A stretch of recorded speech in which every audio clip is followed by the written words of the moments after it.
आज ये मासिक सत्संग और इसी उपलक्ष्य में श्रद्धेय संत श्री पारकी साहेब जी की पुण्यतिथि। एक जमाने में पारकी संतों का प्रचार प्रसार गुजरात में कम था। अब सब उनको पारकी साहेब कहते थे, लेकिन नाम था संत श्री गुरु शरण साहेब। आपने सुना कि वो प्रवक्ता नहीं थे, लेकिन कहीं से भी, चाहे बुरहानपुर से हो, इलाहाबाद से हो, अयोध्या बड़हरा से हो, जहाँ से भी संत भक्त यहाँ आते थे। दिल्ली गेट में पहले आश्रम था, वहाँ अब स्टेशन पे उतरे तो सीधा पारकी साहब के नाम से आना। मैं भी जहाँ रहता हूँ वहाँ पुराने भक्तों से मिलता हूँ तो बताते पारकी साहब के यहाँ जाते थे।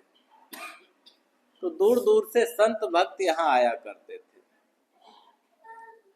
सिद्धांत का कोई प्रचार वो नहीं करते थे, लेकिन उनके मन में सेवा की भावना थी। जो भी आए, संत आए, भक्त आए, सज्जन आए, उनकी सेवा हो, उनके रुकने की व्यवस्था हो, भोजन की व्यवस्था हो। और यहाँ जो कबीर पंथ का जो प्रचार था, पौराणिक परंपरा से मानने वाले कबीर पंथी रहे, उनमें भी वो आया जाया करते थे। वो बड़ी प्रतिष्ठा उनकी थी। जैसा कि सदगुरु कबीर ने कहा, अर्ब खर्ब ले दर्ब हो, उदय अस्तुलो राज, भक्ति महात्म ना तुले। भक्ति महात्म ना तुले, ये सब कौने काज। किसी के पास अरबों खरबों की संपत्ति क्यों ना हो और संपूर्ण भूमंडल का राज क्यों ना मिल जाए, लेकिन जिसके हृदय में भक्ति का अंकुर नहीं फूटा है, सेवा की भावना नहीं है, वो सारी चीजें बेकार हो जाती, फीकी हो जाती। आप लोगों ने उस सम्राट की कहानी सुनी होगी। एक सम्राट एक संत के पास गए। वो संत बड़े पहुंचे हुए थे। उनसे कहा कि मुझे ऐसा वरदान दो कि मैं जो भी वस्तु छूऊं वो सोना बन जाए। मिल गया वरदान। कहा, सुबह की जो पहली किरण निकलेगी सूर्य की, तुम्हारे ऊपर पड़ेगी तो ये आशीर्वाद लागू हो जाएगा। फिर तुम जो भी वस्तु छूओगे वो सोना बन जाएगी। तो सुबह उस देखा, इंतजार में ही था। दरवाजे को छुआ तो वो सोने का बन गया। जो भी चीज वो छूता सोने के बनता जाता। बाहर निकला, 2 वृक्ष बड़े सुंदर थे, उनको छुआ तो वो सोने के बन गए। ऐसा जो भी वो संपर्क करता, वस्तुओं को छूता, सब सोना बनता चला जाता है। अब आदमी, हमारा जो जीवन है इसमें अनेक पहलू होते हैं। जब वो नाश्ते का समय हुआ तो सोना थोड़ी खाया जाता है। अब नाश्ते में जो आया था व्यंजन, अब उसको छुआ तो वो भी सोने का बन गया। और कहा जाता है कि छोटा बच्चा खेलते खेलते आया पास में गोदी में, वो भी सोने का बन गया। वो परेशान हो गया। वो परेशान होकर के उन संत के पास पहुंचा कि आपका वरदान वापस ले लो। इससे मैं परेशान हो गया। कहने का मतलब है, धन का जीवन में महत्व है, लेकिन जीवन धन के लिए नहीं है। जीवन में गुजर के लिए धन जरूरी है, व्यवस्था के लिए धन जरूरी है, लेकिन जीवन धन के लिए नहीं है। उसके लिए जीवन नहीं खपाया जा सकता। जीवन और कुछ भी है। तो जो भक्ति की भावना है, सेवा की भावना है, ये हमारे मन को शुद्ध करती है और उस जाल से बाहर निकालती है जिस जाल में हम मकड़ी की तरह फंस गए। वो जाल क्या है? वह जाल है समय और मन का चक्र। आप अकेले में बैठे और गौर करें कि मन में क्या चल रहा है। गुरुदेव जी कहा करते थे कि व्यक्ति अकेले में बैठ करके अपने मन में जो चल रहे विचार उनको लिखता चला जाए तो थोड़ी देर बाद वो कागज दूसरे को दिखा नहीं पाएगा। इतना खुरापात मन में चला करता है, कैसे कैसे विचार मन में आते हैं और उन विचारों को यदि हम गौर से देखें समझें तो मरे हुए होते हैं। मरे हुए का मतलब क्या है? हो सकता 10 साल पहले भी वही सोचते थे, आज तक वही सोचते आ रहे हैं, आगे भी वही सोचेंगे।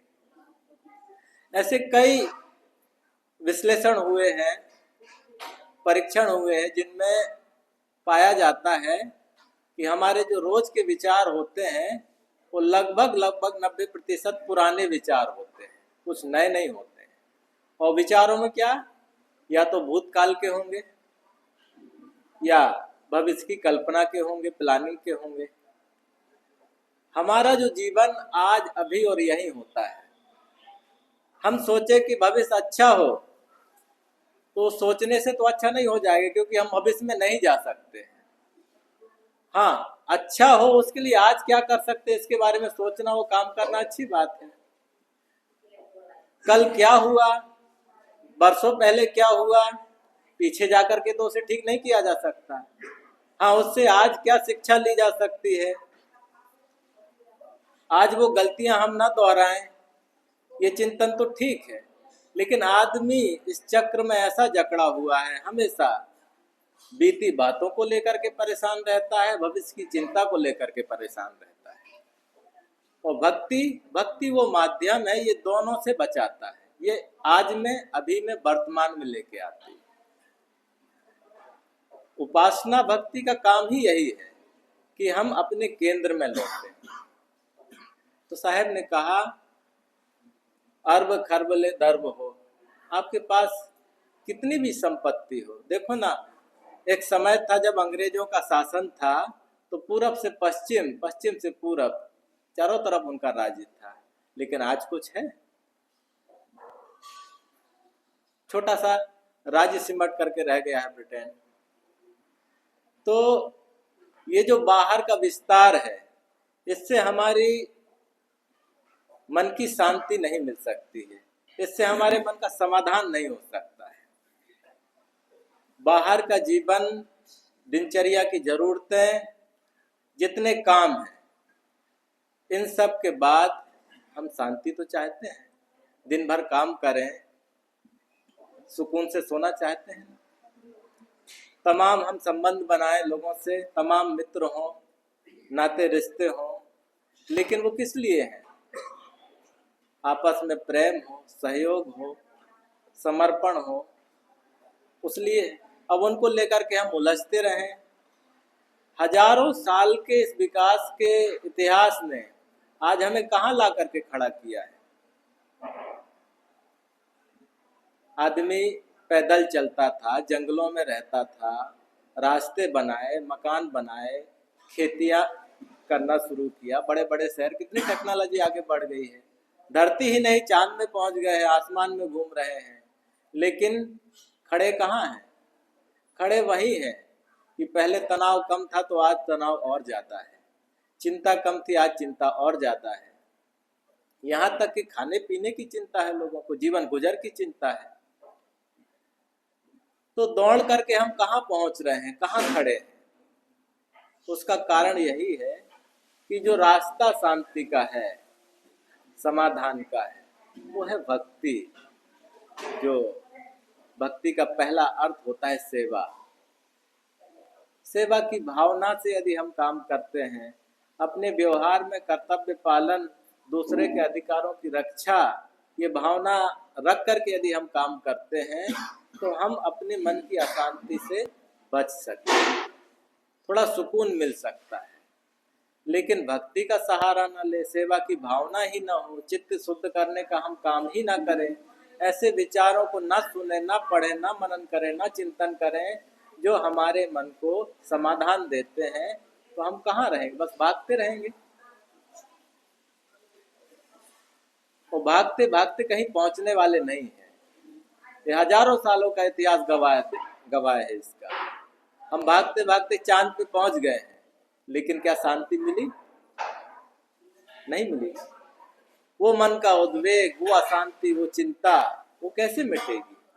इसके लिए एक सुंदर आधार है भक्ति, जिसमें पहले सेवा, फिर जिस गुरु इष्ट को मानते उसके प्रति समर्पण, उसके प्रति श्रद्धा, और फिर अंत में तो स्वस्वरूप अनुसंधानम भक्ति रीत्य विधीयते, जो आदि शंकराचार्य ने कहा, अपने स्वरूप का अनुसंधान कर लेना, अपने आप को भूत भविष्य और मन के कुचक्र से निकाल लेना, अपने में लौट आना।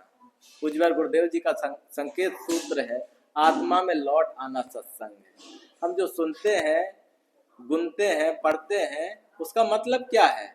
अपने में ठहर जाना। अपने में ठहर जाने का आशय क्या है?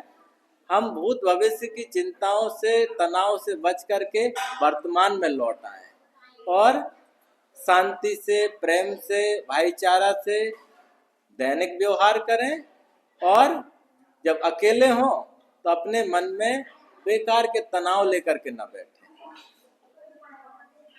तब तो जीवन सफल हो सकता है, एक अच्छी दिशा में हम आगे बढ़ सकते हैं। नहीं तो समय तो बीतता है, सुबह होती है, शाम होती है, जिंदगी यूं ही तमाम होती है। और हम सब जानते हैं कि लोग उठ उठ करके इस धराधाम से जा रहे हैं। एक दिन जन्म हुआ, किसी दिन मौत होगी, निश्चित तो है। अब आज होगी, कल होगी, अभी होगी, ये तो पता नहीं, कभी भी हो सकती है। तो जो जीवन शेष है, उसके लिए हमें क्या करना है? अपनी मन की शांति के लिए एक पक्का आधार चुने। अभी आप सुन रहे थे, सत्संग सुने, सेवा करें, स्वाध्याय चिंतन करें। हम अपने आप में अपना निरीक्षण करें कि हम चाहते क्या हैं, इस जीवन से हमें क्या मिलना चाहिए, इस जीवन को पाकर के हम कहाँ पहुँचना चाहते हैं। कोई खेती करके, नौकरी करके, व्यवसाय करके, मजदूरी करके अपनी आर्थिक स्थिति को सुधारना ही चाहता है। ये तो ठीक है, इससे जीवन गुजर तो हो जाएगा। आप कोई बहुत ज्यादा कमाने लगेंगे तो इसका मतलब ये थोड़ी कि 10 किलो खाने लगेंगे, खाएंगे तो उतना ही ना जितनी जरूरत है। तो कमाई के बढ़ने से हमारे उपभोग की क्षमता नहीं बढ़ जाती है, बल्कि वो घटती ही है। लेकिन इस जीवन से हम क्या चाहते हैं, ये परम उद्देश्य है। इसे पहचाने और इस जीवन से जो हम देखते हैं, संतों से प्रेरणा लेते हैं, और भी जो बड़े बड़े महापुरुष हुए हैं, जिन्होंने इस जीवन से बहुत कुछ पाया है, जो गहरी शांति का अनुभव उन्होंने किया, जो मन की तथाता का उन्होंने अनुभव किया, क्यों वो क्रोध से पार हुए, क्यों वो मोह से मुक्त हो पाए, क्यों वो विवाद से और मन के कुचक्र से दूर रह पाए, इतने शांत, इतने सरल, इतने सौम्य रह पाए। वैसी सौम्यता, वैसी तथाता, वैसी शांति हमारे जीवन में प्रकट हो, उसका उद्घाटन हो, इसके लिए हम सब प्रयत्न करें। मैं इन्हीं शुभकामनाओं के साथ अपनी वाणी को विराम देता हूँ। बोलिए सद्गुरु देव की जय।